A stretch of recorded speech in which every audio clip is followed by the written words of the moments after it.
নমস্কার বন্ধুরা, আজকে আমি তোমাদের সামনে আমার সেই স্ট্রবেরি গাছের আপডেট নিয়ে চলে এসেছি। তো বন্ধুরা, ফাইনালি দেখতে পাচ্ছ আমার গাছে ফুল চলে এসেছে।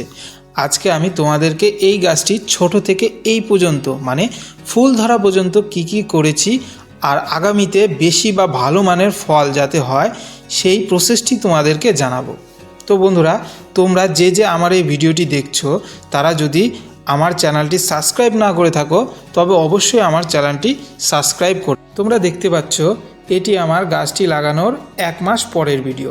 তখন সবে গাছটি গ্রোথ ধরেছে, সেই গাছটি এখন কত সুন্দর হেলদি হয়েছে আর ফুলও চলে এসেছে। দেখতে পাচ্ছ বন্ধুরা, এটি আমার গাছটির ফুল আসার কিছুদিন আগের ভিডিও। তখন গাছটিতে কত সুন্দর গোড়াগুলো মোটা হয়ে গেছে, ফুল আসার উপক্রম হয়ে গেছে, তোমরা দেখতেই পাচ্ছ বন্ধুরা। আর এই টবটির গাছে সর্বপ্রথম ফুল এসেছে বন্ধুরা। তোমরা দেখতে পাচ্ছ ওই ফুলের মাথাগুলো দেখা যাচ্ছে, সবে একটি মাথা বেরিয়েছে। আমি যখন এই ফুলটি দেখেছি তখনই আমি ভিডিও করে রেখে দিয়েছিলাম যে তোমাদের সঙ্গে আমি পরবর্তীতে শেয়ার করব। এই গাছটি আমি সেপ্টেম্বরের লাস্টে লাগিয়েছিলাম আর এখন জানুয়ারি মাস চলছে। এই পর্যন্ত এই গাছের পেছনে আমি কি যত্ন নিয়েছি তা আমি একে একে তোমাদেরকে বলছি। বন্ধুরা, এমন সুন্দর গাছ করার পেছনে সর্বপ্রথম তোমাদেরকে ধ্যান দিতে হবে মাটিটি কেমন তৈরি করবে। মাটিটি সম্পূর্ণ এই রকম হতে হবে।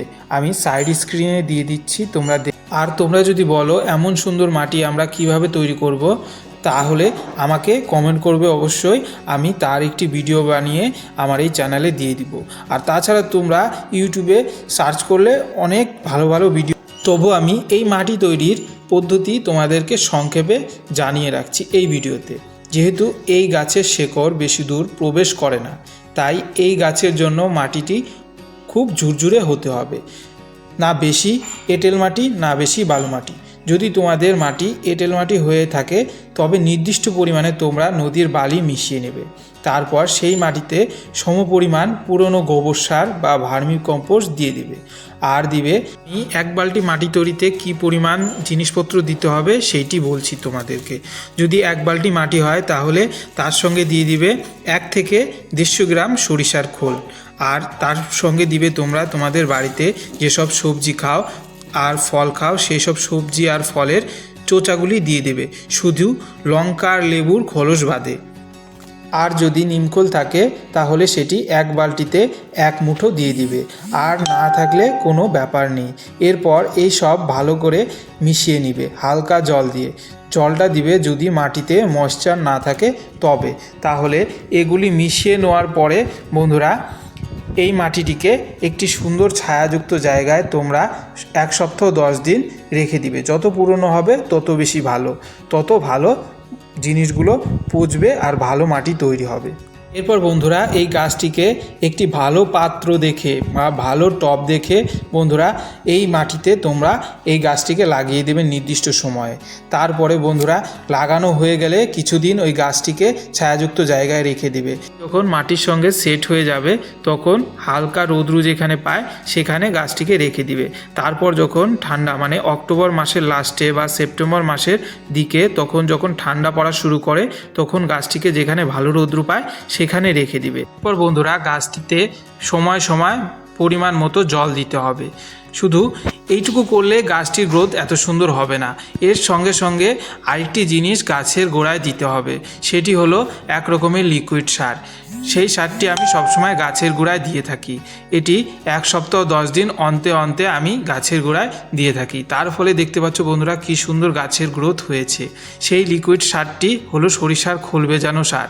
সেই সারের ভিডিওর লিঙ্কটি আমি ডেসক্রিপশনে দিয়ে দেবো, তোমরা সেই ভিডিওটি দেখে নিয়ে তোমরা সার তৈরি করে তোমাদের গাছের গোড়ায় দিয়ে গাছের গ্রোথটি এমন করে নিতে পারো বন্ধুরা। এরপরে বন্ধুরা, আরেকটি দিকে লক্ষ্য রাখতে হবে, তা হলো এই গাছের রোগবালাইয়ের দিকটা। বন্ধুরা, তোমরা দেখতে পাচ্ছ আমার গাছের পাতাগুলি ফুটো ফুটো হয়ে গেছে। এটি এক ধরনের লার্ভা জাতীয় পোকা খেয়ে নিয়েছে বন্ধুরা। এই জন্য তোমাদেরকে এই গাছে প্রত্যেক সপ্তাহে 1 বার নিম তেল স্প্রে করতে হবে। তাতেই বন্ধুরা সেই পোকাটি আর পাতা খাবে না। আর যদি তাতেও যদি তোমাদের সেই পোকা কন্ট্রোল না হয় তাহলে তোমরা যে কোনো অর্গানিক ওষুধের দোকান থেকে অর্গানিক সেই লার্ভা দমনের ওষুধ কিনে নিয়ে এসে দিতে পারো। যেহেতু তোমরা বাড়িতে এই ফল গাছটি তৈরি করছো নিজেরা খাওয়ার জন্য, তাই সম্পূর্ণ অর্গানিক পদ্ধতিতে তৈরি করবে।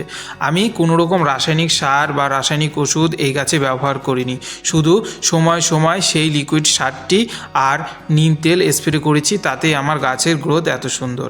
আর পরবর্তীতে যখন এই রকম ফুল ফুটবে তখন আর তোমরা কোনো রকমের ওষুধ স্প্রে করবে না। তাতে করে কি হবে যে এই ফুলের যে পলিনেশন করায় যেসব কীটপতঙ্গ তারা আর এসে বসবে না, তোমাদের ফলের সাইজটি আর ভালো হবে না।